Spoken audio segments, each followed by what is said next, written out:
Testing the Uber boat service in London to see if it's really worth your money. Wait to the end because I'll tell you how much our entire trip costed from Westminster all the way to Canary Wharf. And you'll be shocked, guys, not just by the price, but by the time the entire trip took. So let's get into it. To start with, the boat itself had so much space. I was shocked by the amount of seating available, and there was also an outdoor space for me and my friends to chill. The visuals itself were pretty good. Unfortunately, there was a lot of rain, which definitely hindered the experience, and everything was quite wet. But aside from that, I would say the visuals itself were actually stunning, and you actually do get to see a lot of London. Within our entire journey, we got to see stuff like the Shard, Tower Bridge, and a lot more. Another bonus is that it is so easy to book, and you could literally just do it while you're in London. For us, we literally just got told to go on the dock, and within 2 minutes, the boat was already there, which was perfect. So if you got any last minute plans in London, this is definitely one to check out, guys. Another thing that definitely exceeded my expectations was the payment method. Similar to using train travel in London, you literally just tap your card before you get on, and then at any dock you can choose to get off by tapping your card for a second time. This is the same way that you would an Oyster card, and in fact Oyster cards are valid on this trip. But now for some of the cons. One thing I would really criticize is the toilets. The toilets were absolutely horrendous. Though they do have them, it was wet on the floor completely. On top of that, the tissues and the state of the toilet itself was just horrible. It clearly needs to be cleaned a lot more and isn't checked on very often. Another thing that you just can't avoid with boats is seasickness. So if you're someone who's seasick, I would definitely avoid it, because one of my friends was seasick and he really struggled throughout the journey. Little quick flex of me here, just enjoying myself on the boat. But now is the time you have all been waiting for. So how long did this trip take? It took 35 minutes in total.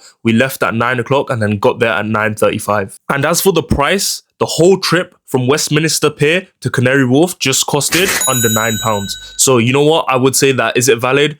I mean, you're definitely paying a lot more than you would a train, but for the experience itself, I do think that the price is actually worth it. Unlike some experiences, such as M&M World, which I made a video on, so if you haven't checked that out already, you should definitely check that out. It is actually worth the price, guys, and I would say for people who love sightseeing, for people who just want to experience something new in London, sick and tired of the old let's go out and get food, this is definitely one to check out. In the future, I'll definitely be making more of this content, so if you're a Londoner and you want real guides and no bullshit, follow me.